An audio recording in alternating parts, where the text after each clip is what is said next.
Assalamualaikum warahmatullahi wabarakatuh. Bismillahirrahmanirrahim.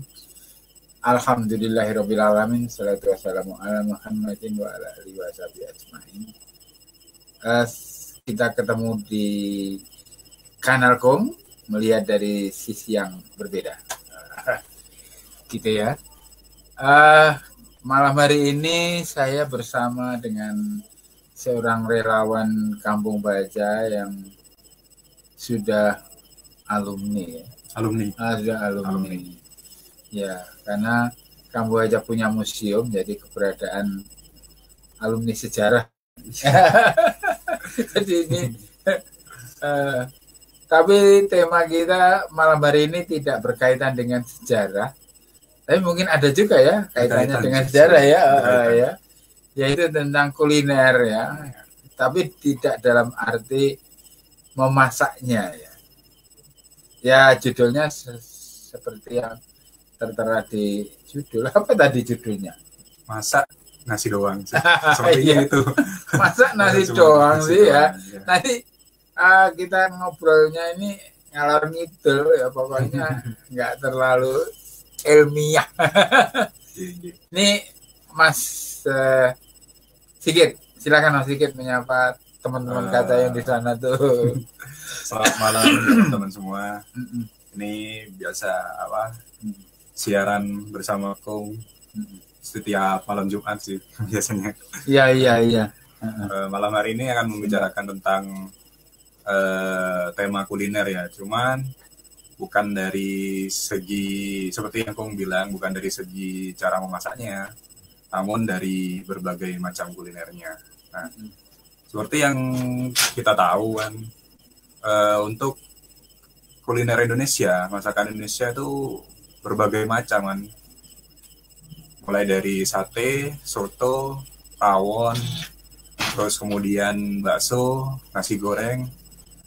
Bahkan setiap daerah sepertinya punya ciri khas masing-masing ya, Kung. Oh iya. Untuk masakannya itu. Nah, cuman yang luput dari perhatian adalah makanan pokoknya, Kung. Makanan pokoknya. Nah, itu sepertinya tidak seberagam lauknya gitu. Bener. Misalnya orang Jawa, orang Madura, orang Sunda, terus orang Batak, semuanya itu makan nasi sih, Kung. Makan nasi semua. Nah, karbohidrat. Iya. Makanan pokoknya nasi semua. Sebetulnya kita malam hari ini mengundang pakar nutrisi juga, ilmu gizi. Cuma tidak tahu nanti kalau bisa muncul nanti alhamdulillah ya. Iya. Jadi ngomong kita nanti punya juga referensi ilmiahnya. Ya. Ini kan ini sama-sama bukan ini sama-sama penikmat ahli makanan gitu. Nah, itu yang sering bahkan sampai ada istilah gak makan kalau gak makan nasi gitu kan. Iya. Padahal sudah makan roti misalnya, sudah makan singkong misalnya. Roti sudah habis satu loaf itu. Iya, masih belum makan. Iya, katanya belum kenyang. Iya, masih cemil. Iya. Nah itu. Kalau dilihat dari sisi sejarahnya, Kung. Nah, dikaitkan dari sejarah nih. Hegemoni nasi itu dimulai ketika Kerajaan Mataram di Jawa. Oh gitu. Nah itu Kerajaan Mataram sudah seperti kayak menyebarkan kebiasaan makan nasi. Gitu. Cuman lebih menyebar lagi ke seluruh Indonesia pada waktu zaman VOC. Iya. Zaman VOC itu hegemoni nasi di Indonesia itu menyebar ke luar Jawa malah. Oh iya. Padahal kalau mau diulik sejarahnya, makanan pokok masyarakat Indonesia pada zaman dahulu itu cukup beragam. Contohnya seperti singkong, ya. Singkong, talas, sagu, terus jagung, terus umbi-umbian lain juga bisa. Iya, kalau di saudara kita di Papua, ya, itu kan umbi. Ya, sagu juga. Sagu ya. Nah, bahkan dari istilah sagu itu kabarnya sangu yang kita kenal sekarang sangu. Misalnya kan sangu kan beri bekal. Nah, itu awal katanya dari sagu. Itu kan menunjukkan bahwa orang Indonesia makan sagu juga dulu, orang Jawa juga makan sagu juga dulu. Cuma karena sekarang misalnya kita makan singkong karena apa tidak bisa membeli beras kan kesannya seperti orang miskin gitu, seperti orang melarat. Padahal memang bisa menjadi pengganti nasi sebenarnya. Iya, padahal kalau ini dikemas ya, jadi produk yang lain, misalnya apa yang itu dari apa itu tiwul itu. Iya, tiwul. Tiwul itu dari bahan singkong. Gaplek. Iya, singkong. Nah, gaplek kan lebih inferior, lebih apa? Sup ya di bawah anunya di bawah nasi. Tetapi ketika sudah masuk di supermarket dikemas setara juga. Bisa setara. Nah, sebenarnya apa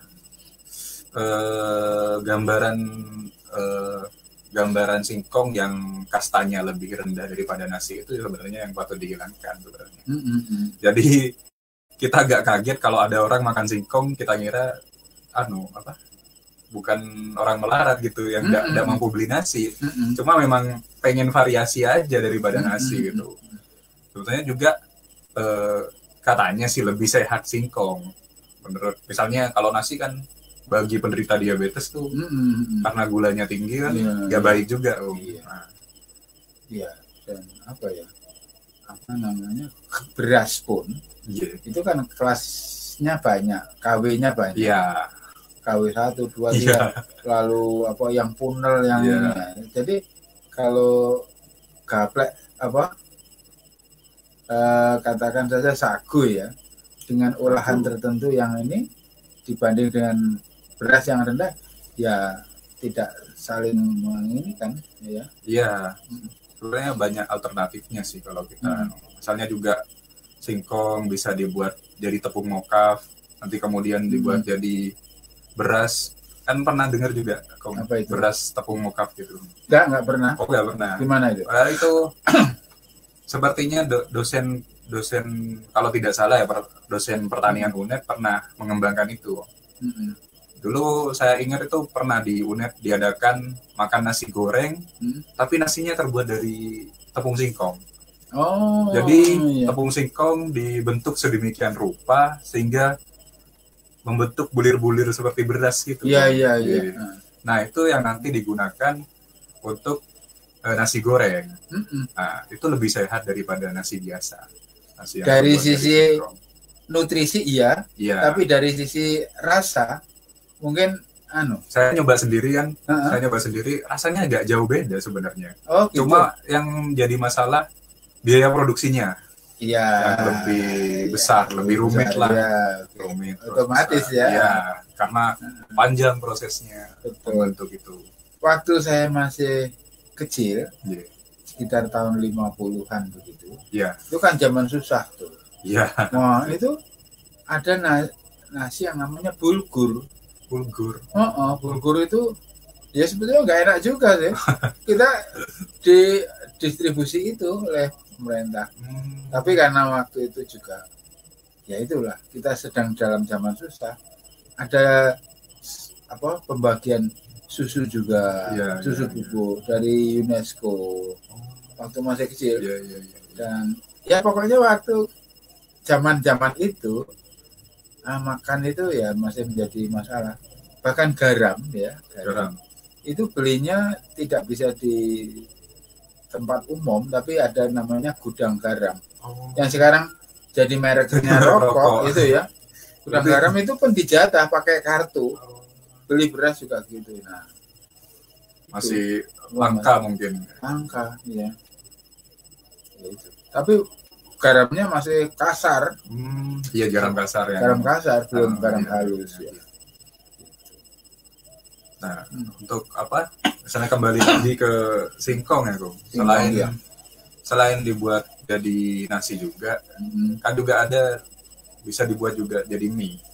Ya. Nah, karena saya itu juga makan di Jalan Danau Toba kalau nggak salah, tapi masih kesana masih jauh, agak jauh. Itu ada yang jual mie singkong gitu. Mie singkong gitu. Terus di Jogja juga ada yang masih bertahan sampai sekarang tuh. Kalau tidak salah namanya mie letek gitu. Mie letek lah. Ya itu dari tapioka. Iya. Tapioka itu olahan yang dari ini apa, ubi apa Iya, dari ubi singkong singkong. itu tadi.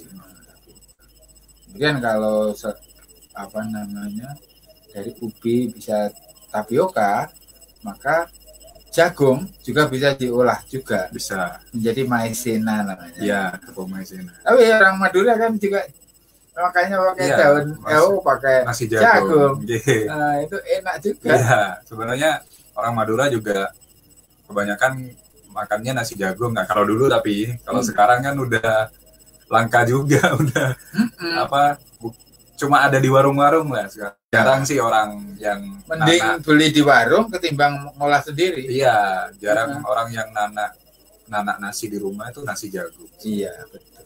Saya kan punya alat penggilingannya itu. Iya, yang itu dari batu. Dari batu itu. Terus ada yang sering lihat itu, ini untuk apa Pak? Untuk giling jagung. Enak ya, Bu. Tapi kalau kita buat sendiri pakai ini, nggak sumbut. Kalau beli 1 kilo di toko itu cuma 6.000, 7.000. Tapi kalau ini giling lagi tenaga kita habis itu. Berat itu. Habis buat ngegilesnya gitu. Iya. Tapi tanpa fitness ototnya jadi besar. Gara-gara giles jagungnya. Mas sedikit kalau makan nasi jagung itu kondimennya, kelengkapannya apa saja ya biasanya? Kalau nasi jagung paling cocok itu sama sayur rebung, kemudian ya, jangan bohong ya.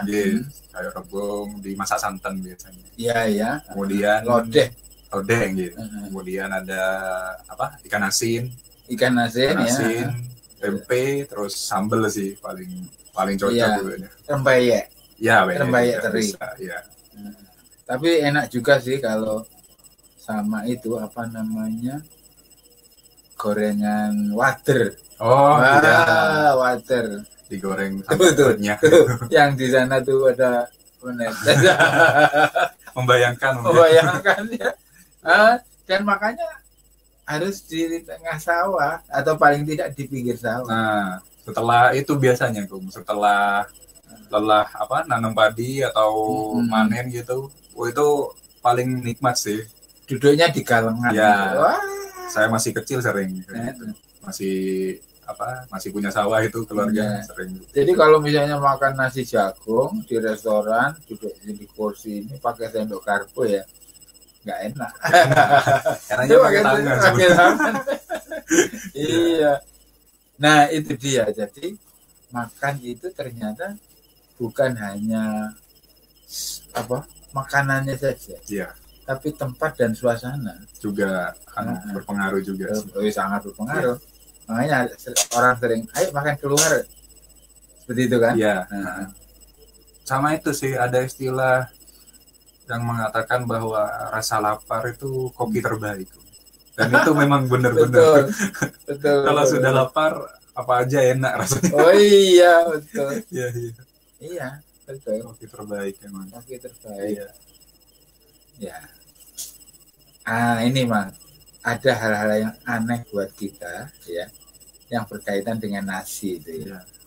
Ada orang makan nasi, kalau makan nasi pelengkapnya kan lauk ya. Iya. Dan pauk. Iya. Apa bedanya lauk dan pauk? Lauk dan pauk. Ya kalau kita bisa tempe dan. Tapi ini enggak Mas, pakai mangga. Oh, ada yang pakai mangga. Ada. Oh, kalau mangga muda terus. Nah, kalau mangga muda diparut untuk botok yang untuk bengkes ikan pindang ya, itu enggak masalah. Masih normal lah. Masih normal, tapi ini enggak, mangga manis matang itu ada. Iya. Aku pikir gimana ya?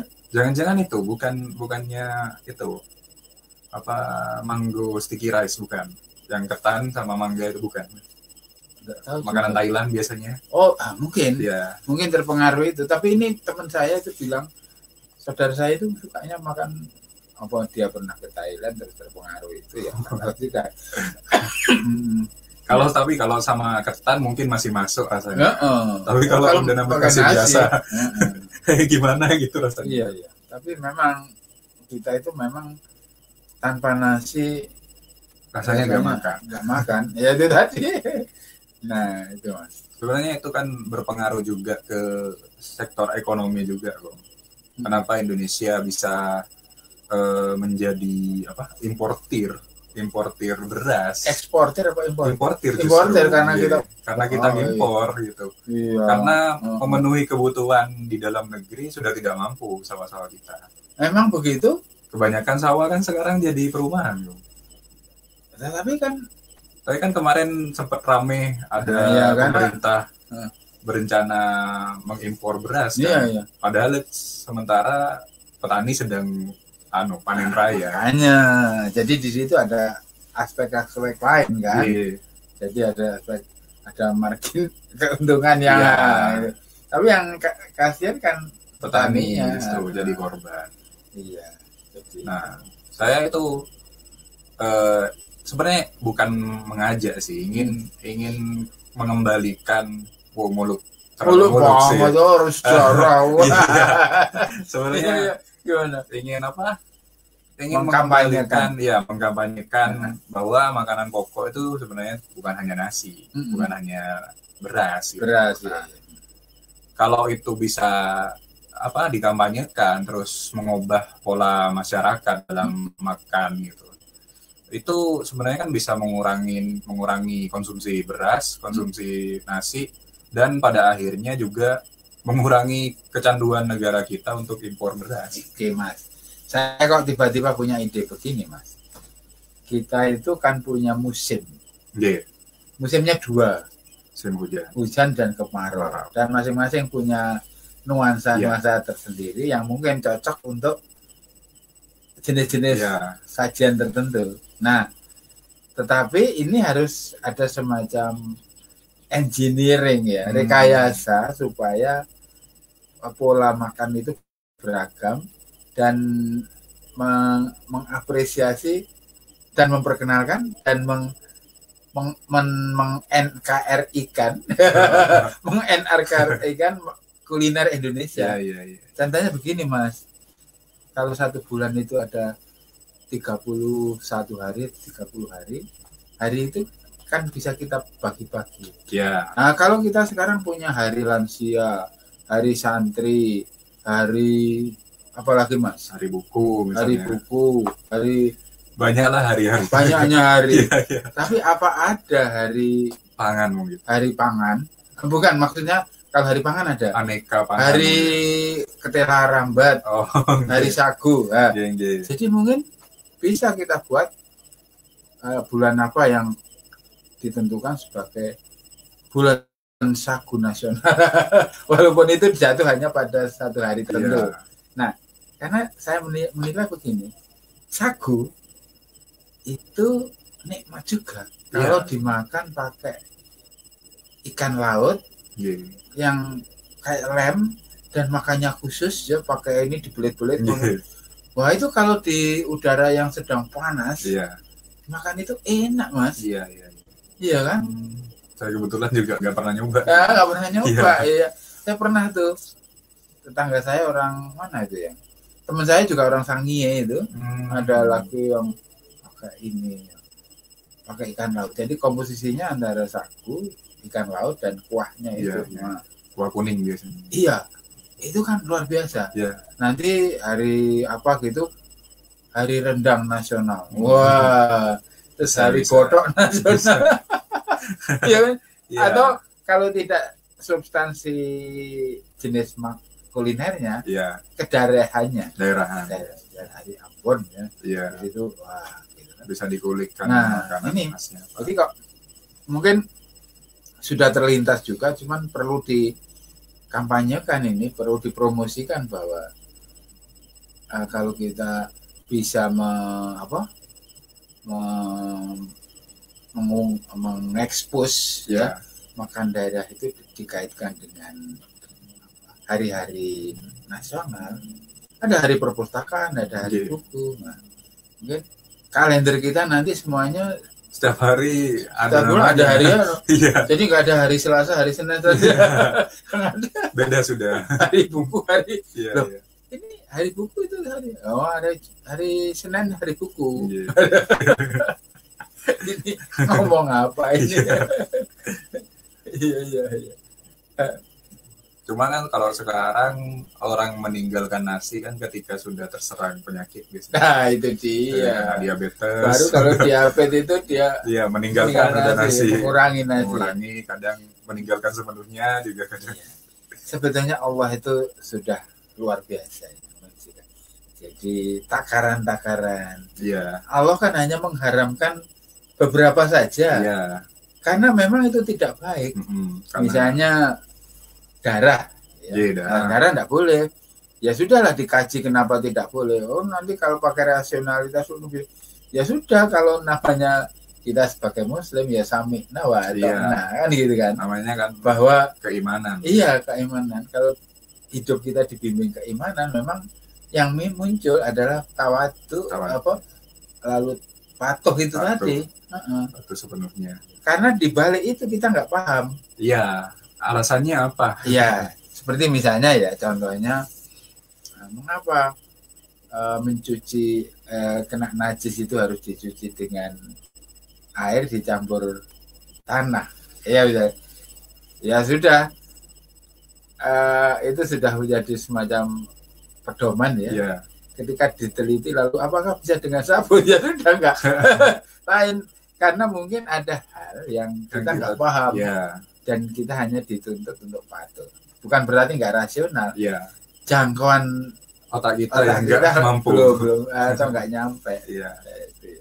Dan kita untuk patuh memang. Nah, yang diukur bukan kognitifnya, inteligensi, tapi kepatuhannya itu. Iya. Karena banyak orang pintar yang nggak patuh banyak itu. Orang mungkin ngerasa lebih pintar.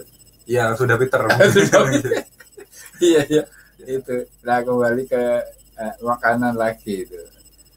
Ya, tadi yang dilarang kenapa babi misalnya ya. Yeah. Nah, kalau orang Islam ya. Yeah. Kalau orang di luar Islam ya sudah.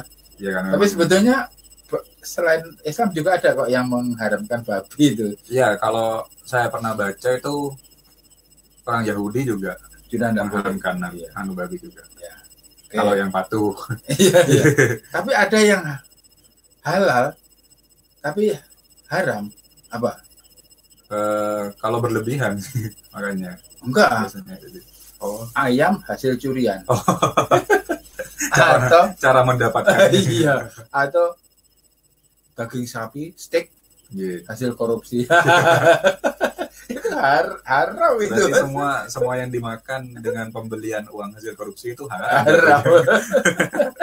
Jadi itu Mas. Ya. Nah sekarang kembali ke nasi Mas. Tadi kan pertanyaan Anda kan kenapa sih kok nasi saja? Iya. Dan nasi pun Indonesia yang dikenal oleh saudara teman kita yang dari luar negeri itu nasi goreng. Ya, justru nasi Presiden goreng. Obama waktu ditanya kan itu ya, nasi goreng. Jadi nasi goreng itu nggak usah diterjemahkan fried rice. Iya. Nggak usah, tetap aja nasi goreng. Seperti kalau kita ke Thailand itu tom yum. Tom yum itu dibawa ke sini, tetap aja namanya dipertahankan seperti itu, nggak usah. Sebenarnya memperlihatkan dari mana sebenarnya makanan itu berasal. Betul. Terus ada lagi yang dari Korea itu ya, dimsum. Ya. Nah, dimsum. Aku belum pernah nyoba. Oh, sekarang banyak di mana? Di luaran. Di Jember ada? Banyak sekarang. Oke. Apa? Kaki lima jual dimsum murah-murah itu. Nanti kalau HN-nya keluar, aku ditraktir. Oh, insya Allah. Dimsum. Terus ada lagi yang pola varian dari nasi itu banyak ya. Ada nasi uduk. Olahannya. Iya. Nasi uduk, nasi kuning. Nasi kebuli. Nasi biryani juga. Nasi biryani itu sudah mambu-mambu Arab. Ya. Kan soalnya kalau kultur Indonesia sebenarnya kalau kita mau mengakui gitu, kultur Indonesia tidak terlepas dari budaya asing. Iya. Kalau kata dosen saya itu kultur Indonesia itu awalnya ada kultur asli, kemudian terpengaruh kultur asimilasi Islam, ya. kultur Hindu-Buddha dari India, Mm. kemudian terpengaruh kultur Islam, Mm. kemudian terpengaruh kultur Eropa. Ya Iya. semuanya itu udah Iya. kebudayaan Indonesia sebenarnya. Kayak seperti ini Dakung, Pargedel. Kan sepertinya Indonesia banget. Tapi sebenarnya kan dari Belanda asalnya. Frikadel. Iya. Jadinya Pargedel kalau di Pergedel. Oh ya, tergantung lidahnya. Iya. Kalau ada yang mengatakan bergedel. Terus ini bestik. Nah, itu kan dari Belanda juga. Steak. Dari steak. Iya. Terus kalau sop itu ya sudah memang soup. Yeah. Cuman bedanya sop kita dan sop luar itu ya memang agak beda. Yeah. Karena kita banyak gobesnya. Karena mungkin daging mahal. Iya. Nah, saya itu kan ngajar di sekolah kejuruan. Oh iya. Jurusan pariwisata. Jadi soal kuliner apa itu ya ngerti siti-siti ya. Dan bahkan sering nimbrung karena setiap waktu tertentu itu kan ada tour. Iya. Untuk praktek dari anak-anak itu dibawa ke hotel. Nah, di sana ada sajian itu, ada menu itu kontinental dan oriental. Nah, kalau oriental ya kita ini oriental. Iya. Kalau kontinental barat itu biasanya bertahap. Jadi makan itu supaya perut kita siap diberi alas dulu namanya sup. Kayak seperti makanan pembuka. Iya. Dan sup itu tempatnya khusus. Kalau sendoknya ya khusus kan gitu. Iya. Kalau kita sup itu kan duduk. Iya. Jadi kuah.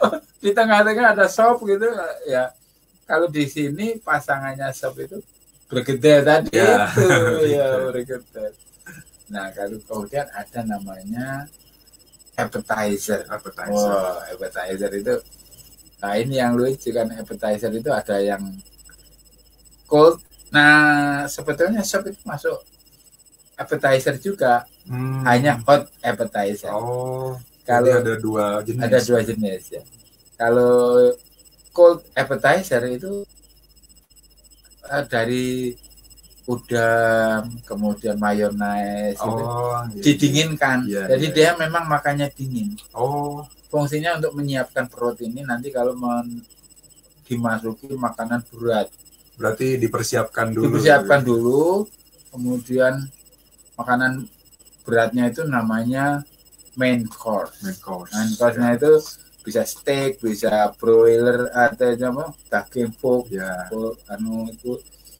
Bisa juga kalau model Italia spaghetti, pasta gitu. Nah, itu.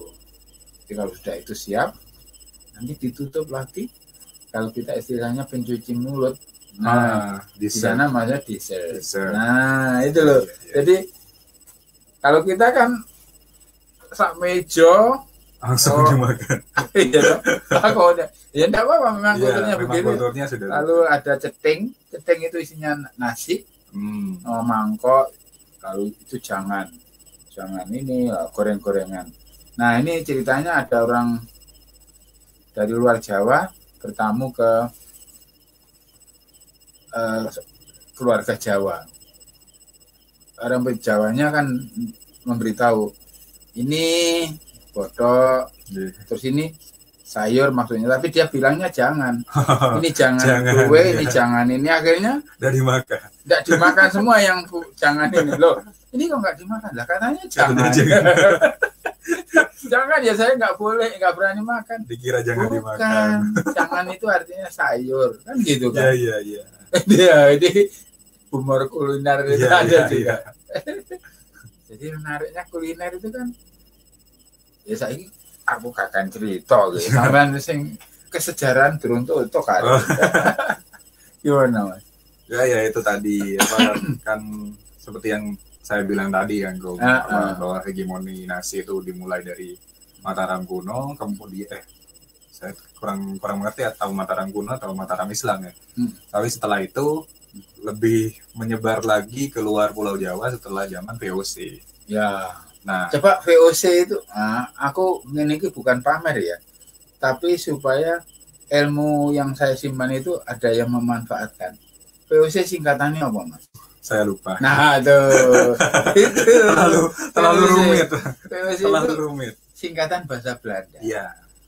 Ini membacanya juga. Vereniging. Tuh. Itu singkatan dari Verenigde Oost-Indische Compagnie. Itu bacanya harus begitu. Iya. Verenigde, bukan Verenigde. Iya. Nah, ini ada gunanya kan? Iya. Nanti kalau Anda presentasi itu ya itu perlu ditunjukkan. Sebenarnya perlu juga perkuliahan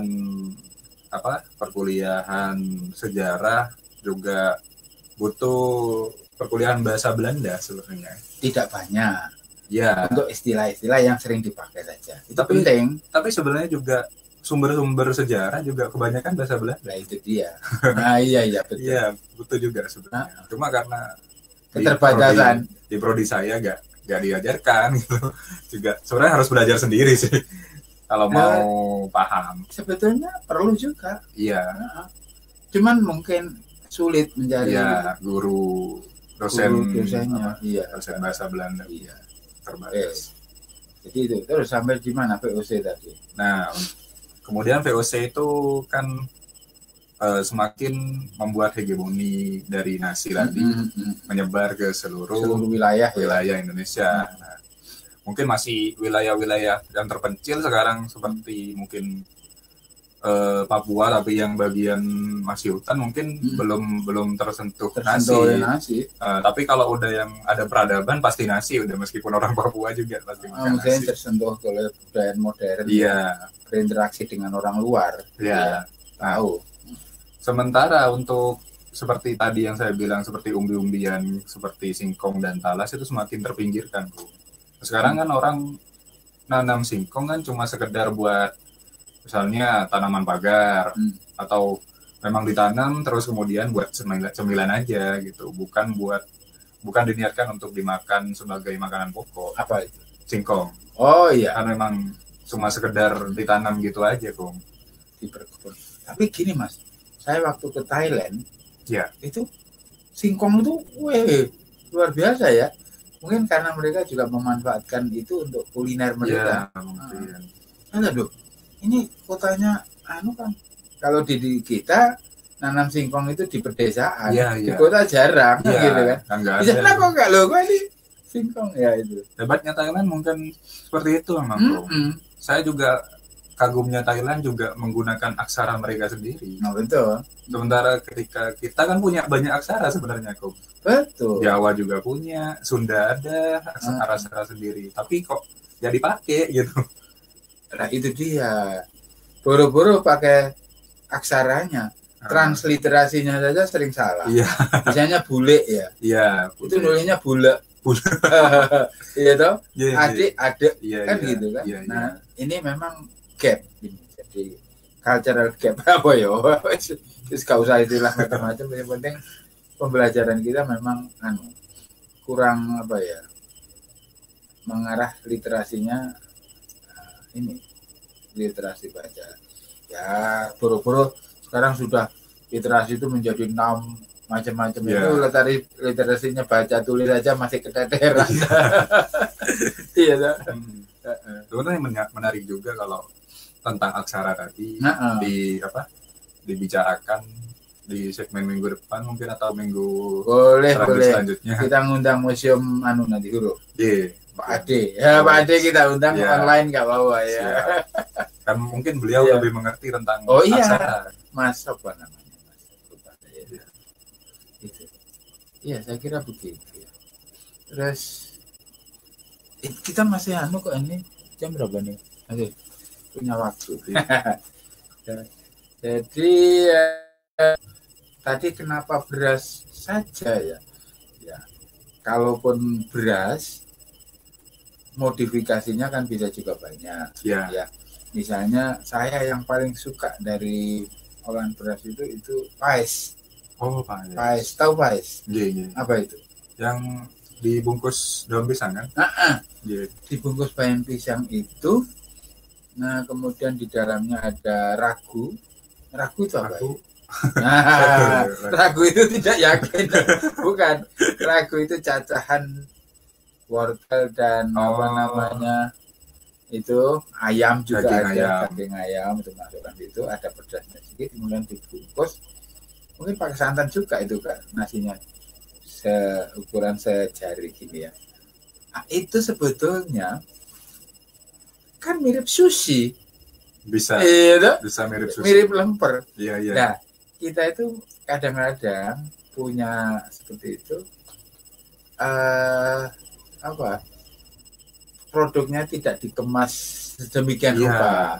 Kurang indah mungkin kemasannya atau kurang menjual.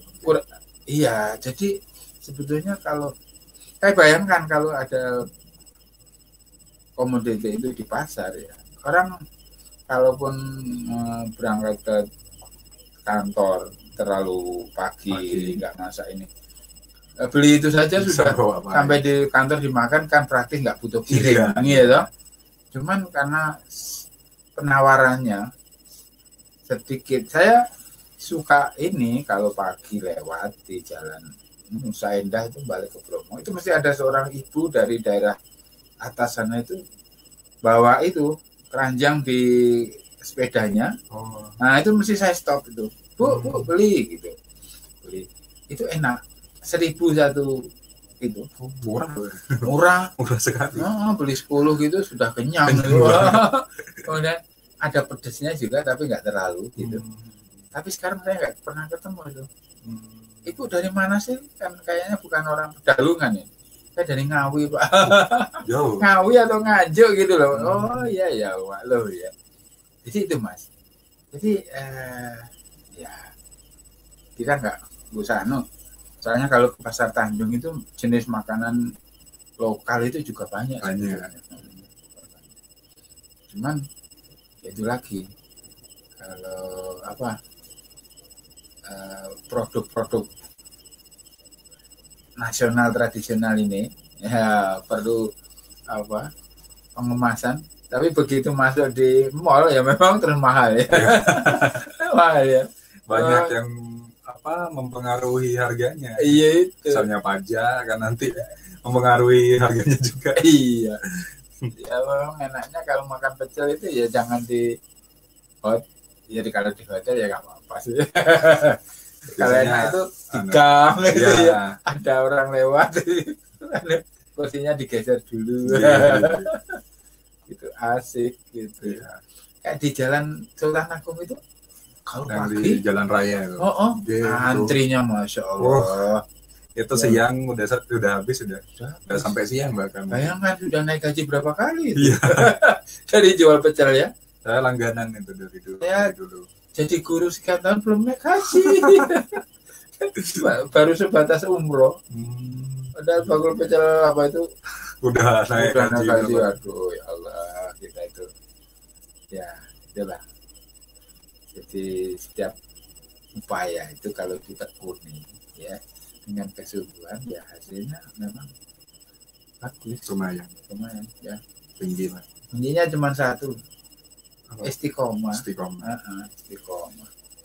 Ya baik Mas, perbincangan kita ini tidak usah terlalu banyak karena kita bukan ahlinya. Kita tahu hanya sisi-sisi yang menarik untuk diobrolkan saja. Sambil menemani teman-teman ini kalau di rumah lagi misalnya ini dengan gitu kan. Dan apa namanya, ini sambil menghemat kuota juga. Karena kuota saya tinggal 6 berapa itu ya. Nanti terpaksa ada subsidi kuota dari anak saya nanti dia. Sampai di sini teman-teman, obrolan kita tentang nasi yang bagi kita sudah merupakan sesuatu yang tidak boleh tidak terlepaskan ya. Dan moga-moga obrolan kita memberi inspirasi baru. Amin. Billahi taufiq wal hidayah. Assalamualaikum warahmatullahi wabarakatuh. Waalaikumsalam.